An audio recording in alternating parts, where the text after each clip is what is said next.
شروع اللہ کا نام لے کر جو بڑا مہربان نہایت رحم والا ہے۔ یہ ایک سورہ ہے جس کو ہم نے نازل کیا اور اس کے احکام کو فرض کر دیا اور اس میں صاف صاف آیتیں نازل کیں تاکہ تم یاد رکھو۔ بدکاری کرنے والی عورت اور بدکاری کرنے والا مرد جب ان کی بدکاری ثابت ہو جائے تو دونوں میں سے ہر ایک کو 100 درے مارو، اور اگر تم اللہ اور روز آخر پر ایمان رکھتے ہو تو اللہ کے قانون کو نافذ کرنے میں تمہیں ان پر ہرگز ترس نہ آئے، اور چاہیے کہ ان کی سزا کے وقت مسلمانوں کی ایک جماعت بھی موجود ہو۔ بدکار مرد تو بدکار یا مشرک عورت کے سوا کسی سے نکاح نہیں کرتا، اور بدکار عورت کو بھی بدکار یا مشرک مرد کے سوا اور کوئی نکاح میں نہیں لاتا، اور یہ یعنی بدکار عورت سے نکاح کرنا مومنوں پر حرام ہے۔ اور جو لوگ پرہیزگار عورتوں کو بدکاری کا عیب لگائیں اور اس پر 4 گواہ نہ لائیں تو ان کو 80 درے مارو، اور کبھی ان کی شہادت کو قبول نہ کرو، اور یہی بدکار ہیں۔ ہاں، جو اس کے بعد توبہ کر لیں اور اپنی حالت سنوار لیں تو اللہ بھی بخشنے والا ہے، مہربان ہے۔ اور جو لوگ اپنی بیویوں پر بدکاری کی تہمت لگائیں اور خود ان کے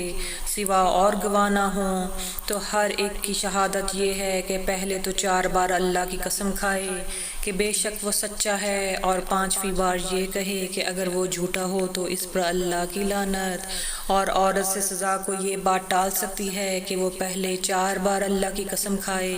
کہ بے شک یہ جھوٹا ہے، اور 5ویں دفعہ یوں کہے کہ اگر یہ سچا ہوا تو مجھ پر اللہ کا غضب نازل ہو، اور اگر تم پر اللہ کا فضل اور اس کی مہربانی نہ ہوتی تو بہت سی خرابیاں پیدا ہو جاتی۔ اور یہ کہ اللہ توبہ قبول کرنے والا ہے، حکیم ہے۔ جن لوگوں نے یہ بہتان باندھا ہے وہ تم ہی میں سے ایک جماعت ہے، اس کو اپنے حق میں برا نہ سمجھنا، بلکہ وہ تمہارے لیے اچھا ہے۔ اس میں سے جس شخص نے گناہ کا جتنا حصہ لیا اس کے لیے اتنا وبال ہے، اور جس نے ان میں سے اس بہتان کا بڑا بوجھ اٹھایا ہے اس کو بڑا عذاب ہوگا۔ جب تم نے وہ بات سنی تھی تو مومن مردوں اور عورتوں نے کیوں اپنے دلوں میں نیک گمان نہ کیا، اور کیوں نہ کہہ دیا کہ یہ کھلم کھلا بہتان ہے؟ یہ بہتان لگانے والے اپنی بات کی تصدیق کے لیے 4 گواہ کیوں نہ لائے؟ تو جب یہ گواہ نہیں لا سکے تو اللہ کے نزدیک یہی جھوٹے ہیں۔ اور اگر دنیا اور آخرت میں تم پر اللہ کا فضل اور اس کی رحمت نہ ہوتی تو جس شغل میں تم منہمک تھے اس کی وجہ سے تم پر بڑا سخت عذاب نازل ہوتا، جب تم اپنی زبانوں سے اس کا ایک دوسرے سے ذکر کرتے تھے اور اپنے منہ سے ایسی بات کرتے تھے جس کا تم کو کچھ بھی علم نہ تھا، اور تم ایسے ایک ہلکی بات سمجھتے تھے، حالانکہ اللہ کے نزدیک وہ بڑی بھاری بات تھی۔ اور جب تم نے اس سے سنا تھا تو کیوں نہ کہہ دیا کہ ہمیں شایع نہیں کہ ایسی بات زباں پر لائیں؟ پروردگار تو پاک ہے، یہ تو بہت بڑا بہتان ہے۔ اللہ تمہیں نصیحت کرتا ہے کہ اگر مومن ہو تو پھر کبھی ایسا نہ کرنا، اور اللہ تمہارے سمجھانے کے لیے اپنی آیتیں کھول کھول کر بیان فرماتا ہے، اور اللہ جاننے والا ہے، حکمت والا ہے۔ جو لوگ اس بات کو پسند کرتے ہیں کہ مومنوں میں بے حیائی یعنی تہمت بدکاری کی خبر پھیلے، ان کو دنیا اور آخرت میں دکھ دینے والا عذاب ہوگا، اور اللہ جانتا ہے اور تم نہیں جانتے۔ اور اگر تم پر اللہ کا فضل اور اس کی رحمت نہ ہوتی تو کیا کچھ نہ ہوتا، مگر وہ کریم ہے، اور یہ کہ اللہ نہایت مہربان ہے، رحیم ہے۔ مومنوں، شیطان کے قدموں پر نہ چلنا، اور جو شخص شیطان کے قدموں پر چلے گا تو شیطان تو بے حیائی کی باتیں اور برے کام ہی بتائے گا۔ اور اگر تم پر اللہ کا فضل اور اس کی مہربانی نہ ہوتی تو ایک شخص بھی تم میں پاک نہ ہو سکتا، مگر اللہ جس کو چاہتا ہے پاک کر دیتا ہے، اور اللہ سننے والا ہے، جاننے والا ہے۔ اور جو لوگ تم میں صاحب فضل اور صاحب مال ہیں وہ اس بات کی قسم نہ کھائیں کہ رشتہ داروں اور محتاجوں اور وطن چھوڑ جانے والوں کو کچھ نہیں دیں گے، اور ان کو چاہیے کہ معاف کر دیں اور درگزر کریں۔ کیا تم پسند نہیں کرتے کہ اللہ تم کو بخش دے؟ اور اللہ تو بخشنے والا ہے، مہربان ہے۔ جو لوگ پرہیزگار اور برے کاموں سے بے خبر اور ایماندار عورتوں پر بدکاری کی تہمت لگاتے ہیں، ان پر دنیا اور آخرت دونوں میں لعنت ہے، ان کو سخت عذاب ہوگا۔ یعنی قیامت کے روز جس دن ان کی زبانیں اور ہاتھ اور پاؤں سب ان کے کاموں کی گواہی دیں گے، اس دن اللہ ان کو ان کے اعمال کا پورا پورا اور ٹھیک ٹھیک بدلہ دے گا، اور ان کو معلوم ہو جائے گا کہ اللہ برحق اور حق کو ظاہر کرنے والا ہے۔ ناپاک عورتیں ناپاک مردوں کے لیے ہیں، اور ناپاک مرد ناپاک عورتوں کے لیے، اور پاک عورتیں پاک مردوں کے لیے ہیں، اور پاک مرد پاک عورتوں کے لیے۔ یہ پاک لوگ ان جھوٹوں کی باتوں سے بری ہیں، اور ان کے لیے بخشش اور نیک روزی ہے۔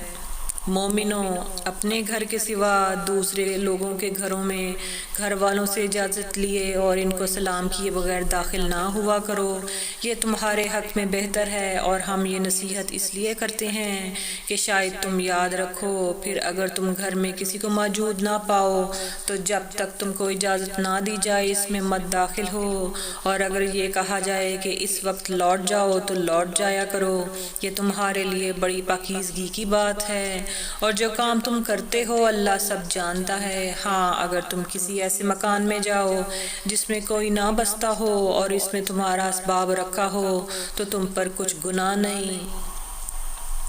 اور جو کچھ تم ظاہر کرتے ہو اور جو پوشیدہ کرتے ہو اللہ کو سب معلوم ہے۔ مومن مردوں سے کہہ دو کہ اپنی نظریں نیچی رکھا کریں اور اپنی شرمگاہوں کی حفاظت کیا کریں، یہ ان کے لیے بڑی پاکیزگی کی بات ہے، اور جو کام یہ کرتے ہیں اللہ ان سے خبردار ہے۔ اور مومن عورتوں سے کہہ دو کہ وہ بھی اپنی نگاہیں نیچی رکھا کریں اور اپنی شرمگاہوں کی حفاظت کیا کریں، اور اپنی آرائش یعنی زیور کے مقامات کو ظاہر نہ ہونے دیا کریں مگر جو اس میں سے کھلا رہتا ہو، اور اپنے سینوں پر اوڑھنیاں اوڑھے رہا کریں، اور اپنے خاوند اور باپ اور سسر اور بیٹوں اور خاوند کے بیٹوں اور بھائیوں اور بھتیجوں اور بھانجوں اور اپنی جیسی مومن عورتوں اور لونڈیوں غلاموں کے سوا نیز ان خدام کے جو عورتوں کی خواہش نہ رکھیں، یا ایسے لڑکوں کے جو عورتوں کے پردے کی چیزوں سے واقف نہ ہوں، غرض ان لوگوں کے سوا کسی پر اپنی زینت اور سنگھار کے مقامات کو ظاہر نہ ہونے دیں، اور اپنے پاؤں ایسے طور سے زمین پر نہ ماریں کہ جنکار کانوں میں پہنچے اور ان کا پوشیدہ زیور معلوم ہو جائے۔ اور مومنوں،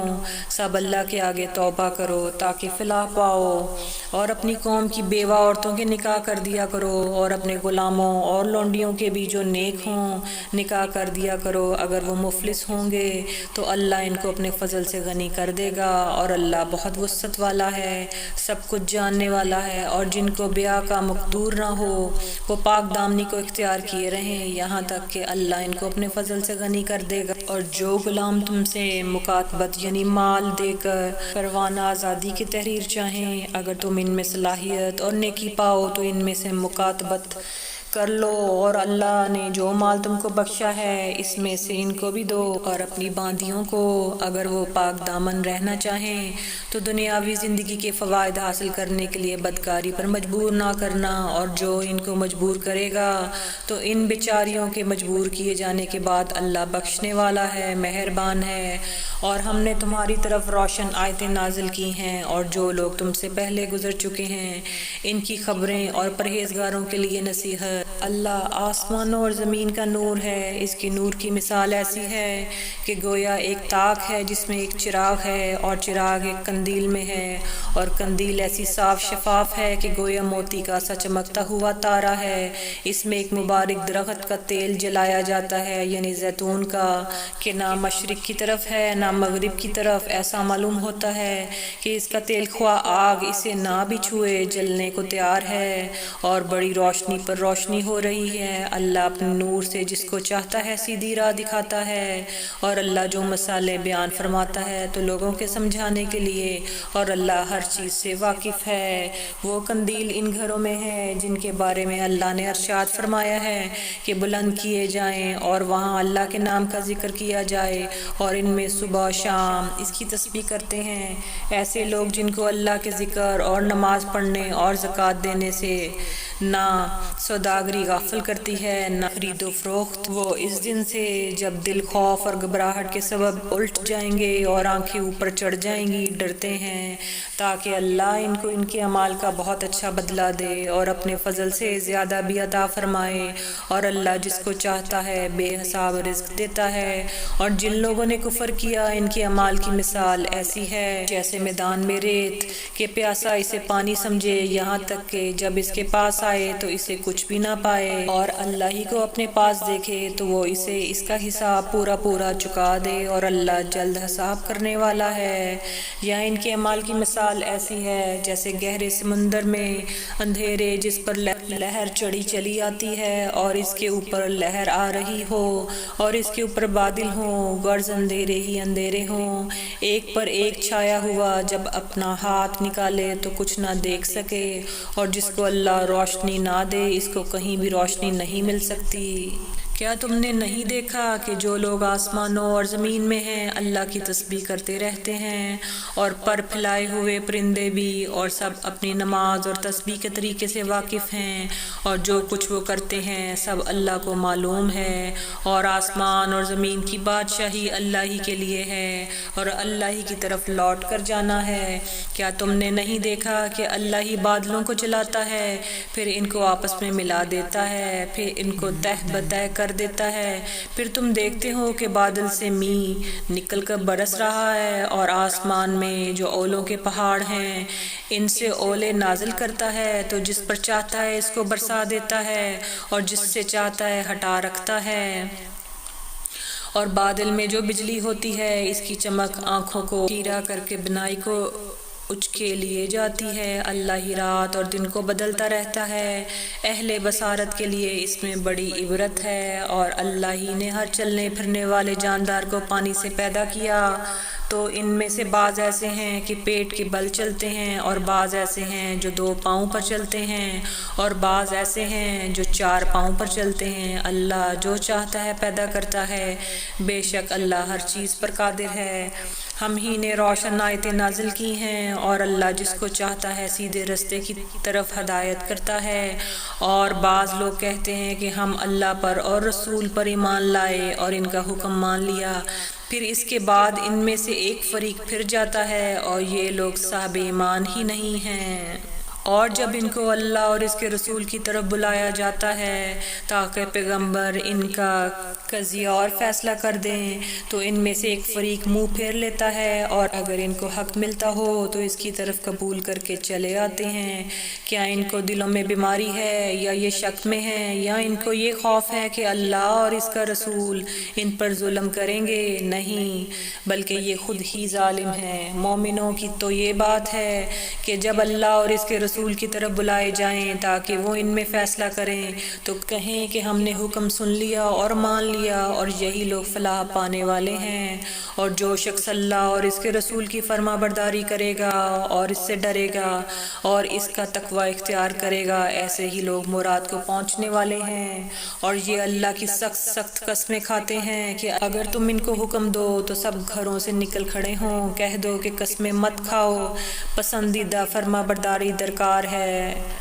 بے شک اللہ تمہارے سب اعمال سے خبردار ہے۔ کہہ دو کہ اللہ کی فرما برداری کرو اور رسول کے حکم پر چلو، اگر منہ موڑو گے تو رسول پر اس چیز کا ادا کرنا ہے جو ان کے ذمے ہے، اور تم پر اس چیز کا ادا کرنا ہے جو تمہارے ذمے ہے، اور اگر تم ان کے فرمان پر چلو گے تو سیدھا رستہ پالو گے، اور رسول کے ذمے تو صاف صاف پہنچا دینا ہے۔ جو لوگ تم میں سے ایمان لائے اور نیک کام کرتے رہے، ان سے اللہ کا وعدہ ہے کہ ان کو ملک کا حاکم بنا دے گا جیسا ان سے پہلے لوگوں کو حاکم بنایا تھا، اور ان کے دین کو جسے اس نے ان کے لیے پسند کیا ہے مستحکم و پائیدار کرے گا، اور خوف کے بعد ان کو امن بخشے گا، اور میری عبادت کریں گے اور میرے ساتھ کسی چیز کو شریک نہ بنائیں گے۔ اور جو اس کے بعد کفر کرے تو ایسے ہی لوگ بدکار ہیں۔ اور نماز پڑھتے رہو اور زکوٰۃ دیتے رہو اور پیغمبر کے فرمان پر چلتے رہو تاکہ تم پر رحمت کی جائے، اور ایسا خیال نہ کرنا کہ کافر لوگ ہم کو زمین میں مغلوب کر دیں گے۔ ان کا ٹھکانہ دوزخ ہے اور وہ بہت برا ٹھکانہ ہے۔ مومنو، تمہارے باندی غلام اور جو بچے تم میں سے بلوغ کو نہیں پہنچے 3 دفعہ یعنی 3 اوقات میں سے تم سے اجازت لیا کریں، ایک تو نماز فجر سے پہلے اور دوسرے گرمی کی دوپہر کو جب تم کپڑے اتار دیتے ہو، اور تیسرے عشاء کی نماز کے بعد۔ یہ 3 وقت تمہارے پردے کے ہیں، ان کے آگے پیچھے یعنی دوسرے وقتوں میں نہ تم پر کچھ گناہ ہے نہ ان پر کہ کام کاج کے لیے ایک دوسرے کے پاس آتے رہتے ہو۔ اس طرح اللہ اپنی آیتیں کھول کھول کر بیان فرماتا ہے، اور اللہ بڑا علم والا ہے، بڑا حکمت والا ہے۔ اور جب تمہارے لڑکے بالغ ہو جائیں تو ان کو بھی اسی طرح اجازت لینی چاہیے جس طرح ان سے اگلے یعنی بڑے آدمی اجازت حاصل کرتے رہے ہیں۔ اس طرح اللہ تم سے اپنی آیتیں کھول کھول کر بیان فرماتا ہے، اور اللہ جاننے والا ہے، حکمت والا ہے۔ اور بڑی عمر کی عورتیں جن کو نکاح کی توقع نہیں رہی اور وہ زائد کپڑے اتار کر سر ننگا کر لیا کریں تو ان پر کچھ گناہ نہیں، بشرطیکہ کہ اپنی زینت کی چیزیں نہ ظاہر کریں، اور اگر اس سے بھی بچیں تو یہ ان کے حق میں بہتر، اور اللہ سنتا ہے، جانتا ہے۔ نہ تو اندھے پر کچھ گناہ ہے اور نہ لنگڑے پر اور نہ بیمار پر اور نہ خود تم پر کہ اپنے گھروں سے کھانا کھاؤ، یا اپنے باپ دادا کے گھروں سے، یا اپنی ماؤں کے گھروں سے، یا بھائیوں کے گھروں سے، یا اپنی بہنوں کے گھروں سے، یا اپنے چچاؤں کے گھروں سے، یا اپنی پھپھیوں کے گھروں سے،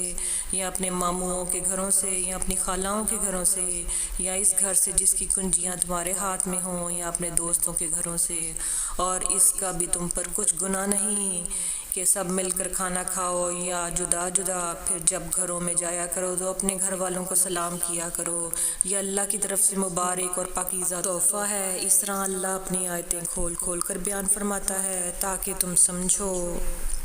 مومن تو وہ ہیں جو اللہ پر اور اس کے رسول پر ایمان لائے، اور جب کبھی ایسے کام کے لیے جو جمع ہو کر کرنے کا ہو پیغمبر کے پاس جمع ہوں تو ان سے اجازت لیے بغیر چلے نہیں جاتے۔ اے پیغمبر، جو لوگ تم سے اجازت حاصل کرتے ہیں وہی اللہ پر اور اس کے رسول پر ایمان رکھتے ہیں، سو جب یہ لوگ تم سے کسی کام کے لیے اجازت مانگا کریں تو ان میں سے جسے چاہا کرو اجازت دے دیا کرو، اور ان کے لیے اللہ سے بخشش مانگا کرو، کچھ شک نہیں کہ اللہ بخشنے والا ہے، مہربان ہے۔ مومنو، پیغمبر کے پکارنے کو ایسا خیال نہ کرنا جیسا تم آپس میں ایک دوسرے کو پکارتے ہو، بے شک اللہ کو وہ لوگ معلوم ہیں جو تم میں سے آنکھ بچا کر کھسک جاتے ہیں۔ تو جو لوگ ان کے حکم کی مخالفت کرتے ہیں ان کو ڈرنا چاہیے کہ ایسا نہ ہو کہ ان پر کوئی آفت پڑ جائے یا تکلیف دینے والا عذاب نازل ہو۔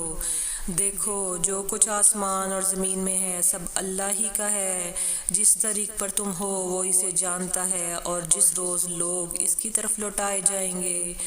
تو جو عمل وہ کرتے رہے وہ ان کو بتا دے گا، اور اللہ ہر چیز سے واقف ہے۔